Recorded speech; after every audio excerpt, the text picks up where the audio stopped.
Hello guys, আসসালামু আলাইকুম। তোমরা সবাই কেমন আছো? আশা করি আল্লাহর রহমতে তোমরা সবাই ভালো আছো, আমিও ভালো আছি। আজকে আমি তোমাদেরকে করে দেখাবো খেজুরের গুড়ের ভেলি দিয়ে সুজি রান্না। তার জন্য আমি 2 চামচ ঘি নিয়েছি, তেজপাতা, এলাচ দিয়ে দিয়েছি। এবার সুজিটা আমার আগের থেকে চেলে রাখা ছিল, ওটাকে আমি ঘিয়ের সঙ্গে ভালোভাবে নাড়াচাড়া করে লাল করে ভেজে নেব। ভাজা হয়ে গেছে, আমি অল্প জল দিয়ে এটাকে ভালোভাবে সিদ্ধ করে নেব। ভালোভাবে সিদ্ধ হয়ে গেলে আমি দিয়ে দেব কাজু, দিয়ে দেব দুধ।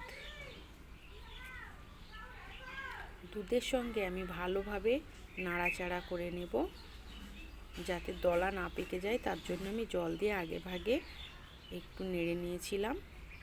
তারপরে আমি দিয়ে দেব গুড়। এটা কিন্তু খেজুরের গুড়।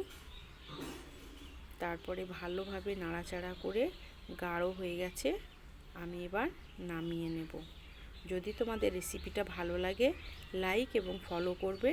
ভালো থাকবে, সুস্থ থাকবে, আমার পাশে থাকবে।